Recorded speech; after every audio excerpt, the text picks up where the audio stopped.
Time now for the Day in Sport with Darren Mara. Darren, more turmoil at Cricket Australia. That's right, Janice. It's coming thick and fast at the moment. Just 24 hours after the first ball was bowled in Australia's Summer of Cricket, and the sports management is again under the spotlight. Board member and former Australia captain Mark Taylor has stepped down effective immediately. Now, his departure follows last week's resignation of Chairman David Peever.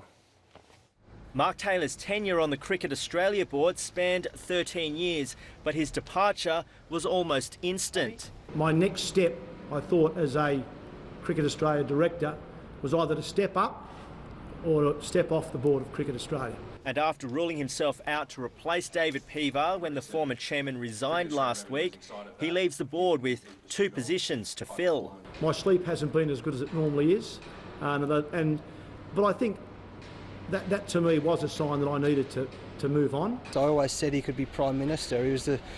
Never met a man with thicker skin. He was so calm all the time. So really disappointed to see that he stepped down from the board. Taylor says it hasn't just been the fallout from the ball tampering scandal.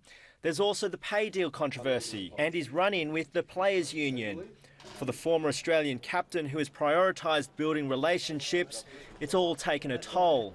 I think it is a great opportunity, though, for a reset in Australian cricket, to make that change that everyone talks about.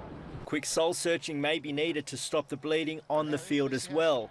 Australia was comprehensively beaten last night by South Africa. Its 17th defeat in 19 one-day internationals, and for the first time, a 7th loss in a row. You kind of know what the record's been the last year, and half trying to think about that, half trying to put that out of your mind and get better. But everyone's so desperate for a win. That might be the necessary potion to help take pressure off an entire organisation desperate to be back in the spotlight for the right reasons. Laurie Lewira, SBS World News. Matilda's coach Alan Stajic is confident his squad for the upcoming matches against Chile is good enough to win next year's Women's World Cup. Sam Kerr is one of several key players that returns after missing last month's friendlies against France and Japan. The Women's World Cup kicks off in just over 200 days, and the Matildas are in full swing, training hard ahead of their two-match series against Chile. You know, every day counts from now to the World Cup, and really looking forward to playing a country that I've never played before. Dumped from the last World Cup squad, Chloe Lagazzo is hungrier than ever to cement her spot in France. Yeah, I definitely am never going to let it slip out of my hands again like I did in 2015, so I'm definitely more driven than I've ever been. Veteran Lisa Devanna is focusing on the bigger picture. Yeah, it's going to be a tough game, and of course we need the wins, because also with the seedings we want to be placed in the top 6 seedings, so we get a good pool when we get drawn for the World Cup. Devanna is the Matildas' all-time leading goal scorer, but she still wears her heart on her sleeve. I'm an emotional player. I love playing for my country, so every time I hear the national anthem I always get a little, goosebumps. But to have 17,000 people and everyone at home watching the game, it's a sort of something that I've always dreamed of as a little girl. Australia will be boosted by the return of several key players, including Sam Kerr. But with Chile set to make its World Cup debut next year, the Matildas are gearing up for a spicy encounter. Yeah, I mean, you can't underestimate a team playing countries that we've never played before, so you definitely have to be on your toes for every single match. Daniela Intilli, SBS World News. And a reminder, you can catch live action of the Matildas friendly internationals. Join us this Saturday for the opening clash against Chile at Penrith Stadium in Sydney's West. Our coverage on SBS begins at 3 p.m. Eastern Daylight Time. And then next Tuesday on SBS Viceland, the Matildas travel to Newcastle. Our telecast of that game from 7 p.m. Eastern Daylight Time. And of course, also live streaming of both games on the World Game website and the app. Sydney FC defender Ryan Grant will take special memories into the A-League's Remembrance Round this weekend. Round 4 will be dedicated to honouring the men and women who served their country during times of conflict. My mum's old man went to World War II. I never got to meet him, but he did go to the war, and had a few stories that he told Mum and that she'd passed on. A-League clubs hosting games will have special ticket offers for serving Defence Force members. To the English Premier League, and reigning champions Manchester City have returned to the top of the ladder, thumping Southampton. Sergio Aguero scored his 150th Premier League goal in the 6-1 rout. While Chelsea's Alvaro Morata bagged a double against Crystal Palace, Chelsea remains one of 3 unbeaten sides and trails City by 2 points.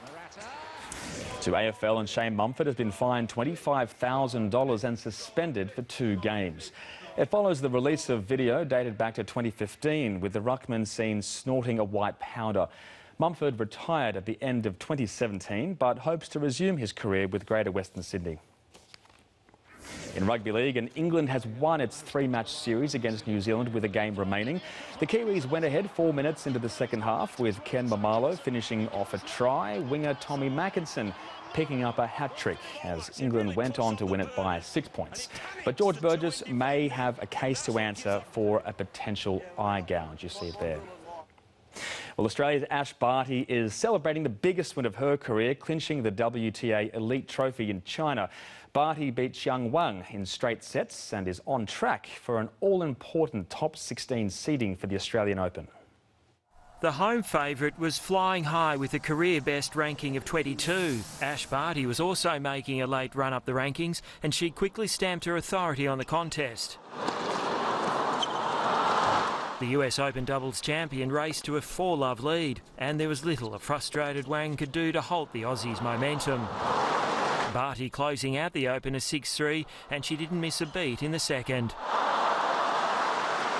The 22-year-old would go on to win 6-4, and a silver lining, the season-ending triumph sees her rise to 15 in the world rankings. A top 16 seeding now beckons for the Australian Open, meaning Barty will avoid higher-ranked players until at least the 4th round. Barty's success, not such good news for Serena Williams, who will be pushed out of the top 16 heading into the new season. Nothing could be further from Barty's mind, though, enjoying the moment after earning more than $800,000 in prize money. It's been a phenomenal year, it really has. I'm very excited that we're finished now. Time for some vacation and some relaxed time before we gear up for the Australian summer. Brett Clancy, SBS World News. And finally in sport, Karen Khachanov needed just 97 minutes to stun Novak Djokovic and win the Paris Masters title. It ends the Serb's 22-match run. Khachanov hit 31 winners as the 31-year-old struggled with flu-like symptoms. But it wasn't all bad news for Djokovic. He'll, of course, walk away from Paris with the world #1 ranking.